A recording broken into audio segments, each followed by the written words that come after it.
Hey everyone, Scott J. away from Crucible Custom Props, Northworks Lab, and all the forums here. So today we have something cool that I don't think I've put on here before. Maybe I did have a video on my Roy kit, but anyway, as you see, we have the Rebel Bunker Bomb, or the mine, or whatever, the Rebel Mine, or the thing that Han Solo gets from the other troops and puts it on the Endor bunker to blow up the shield generator.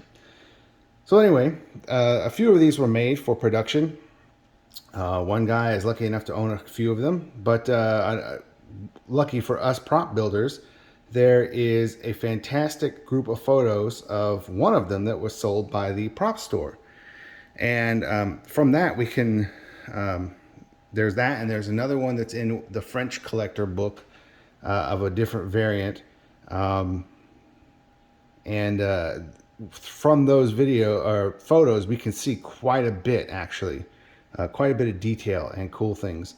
One of the things that was done, let me talk a little bit about it, was before these parts were discovered, Roy from Onawanga did this a great kit. This is all 3D printed and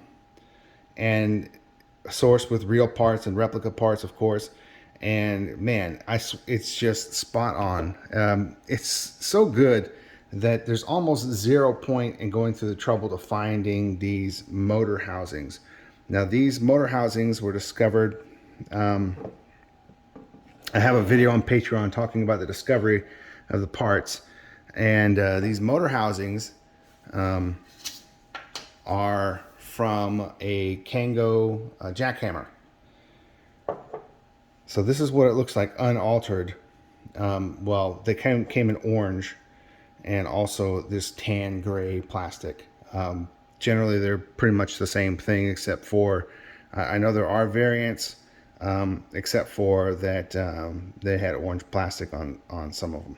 I don't know all the variation rules on anything. These are just tough. From what I understand, is they are a bear and a half to get out of the jackhammer and to take everything out and get it removed and cleaned up. I can attest to at least the cleaning up part is one of these that came. These two are original parts. One of them came still covered in grease, and it took a day of soaking in mineral spirits to loosen it up so I can clean it off. It was quite ridiculous. But such is the thing with old used parts. But this is what it looks like. Whether orange or tan, just out of the jackhammer. This one still has internal parts, and this one I'll be selling. I don't really need it. This one has the internal brushes and stuff, the carbon brushes still there. But I haven't tried to take those out, but I imagine it's not too bad, difficult to get out. But anyway, if someone wants to build a real parts one, here you go. If you don't want to go that route, this one I've started, and it's going to be like a real parts, unpainted, to accompany my Roy kit. If you don't want to go real parts, I really see no reason, as these are nearly identical in every dimension. It's just a great kit. The only thing you'll see different from the kit here is that I machined a steel little donut thing for the top, and this is a real V8 model kit part. Oh, and these are real boot studs. But the rest of it all comes from the kit.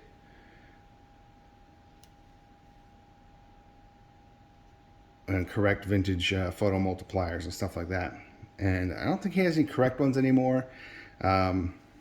But have the mirrored ones, which, let me show you the difference. Let's talk about that real quick, because I'll forget otherwise. The mirrored ones look just like this. This is the correct one. This is the mirrored one. As you can see, we have the rectangle hole and the circle hole and the circle hole. That's the only difference, really.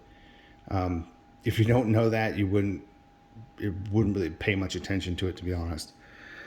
So, yeah, the Roy kit is also, one thing I wanted to point out is the Roy kit is a little bit more accurate to the props than the actual found part, because the found parts, all of them I've seen have this beveled edge right here, this chamfer right on the top. Whereas the real props and the Roy kit has a sharp edge. And you can see the orange poking through on the Roy kit there. So these can be painted to look like the real prop. So I don't see much point in going through all the heartache and cost unless it's just, sometimes you just really want to have that real part. If you do, more power to you. This is the result. These are both made from real, the real parts as much as possible, and kit parts, the Roy kit parts. So what you see here are two real motor housings. You can see the orange coming through. However, these are not orange. These are also tan. And I painted them to be orange, of course, first, before doing the rest. Now, the other part is this skirt. So this skirt, we'll just see if we can balance these guys here. These are open on the end. It comes from a cone. I don't have an intact one anymore, but it's basically a big old cone. You'll see it on one of the other videos, a Patreon video, or also a video of me and Chris talking about it. We'll talk about it. Anyway, it's a big old cone, and it's made by Plastruct. And nobody trying to identify this stuff was interesting, because everybody was coming up with all kinds of theories and stuff like that of what these things were. Here's what the Roy's kit looks like from the bottom. So it's a finished on the bottom. It's got it capped off, but I'm going to leave these open. And in fact, I was going to talk to the clients today to see if they want me to glue some magnets here so they can be stuck onto something. But there really doesn't. The real prop looks like it may have had a piece of the cone that's cut off, stuck in, and the housing was cut a little shorter than this, and it was stuck in there and then filled to make it look flush, or make it sit flush, maybe even have magnets in it. But this one just sits flat. So but anyway, these are what the real Plastruct cones look like. Of course, I have to hand drill these, and it's not perfect, but the prop wasn't perfect either. But the holes, really just measure it and drill them, pretty much straightforward. This one, the owner sent in these vintage, these vintage slider knobs to use. So these are vintage sliders, but they don't look exactly like the screen used prop ones, which are this style. These are the replica ones. And the donut is the 3D printed little donut foot thing. And these are not, these are also the kit 3D printed gears instead of the V8 kit ones. Which actually the kit ones make it easier to assemble than the regular V8 one. Then you have to start gluing stuff. But these are mechanically held in by a screw. But this is what it looks like. I used Roy's templates for the paint scheme on both. They don't do anything. There's no electronics in them. I saw Jason Eaton put a thermal detonator kind of electronics in there, which is cool.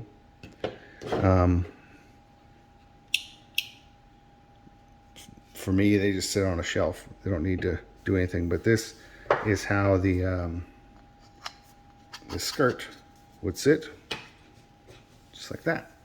So, like that.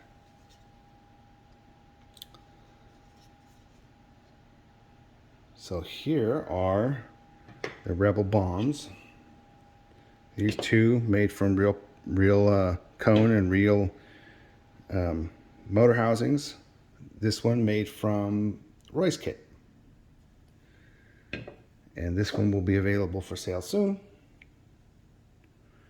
So there is the complete gamut of, oh, and these holes are not already there. I have drilled these, prepping this to make it into a bunker bomb. But you can see here, this is how they come naturally. There's holes for the boot studs, and then holes for the turntable little knob things. So that's all there is to it. Okay, thanks for watching.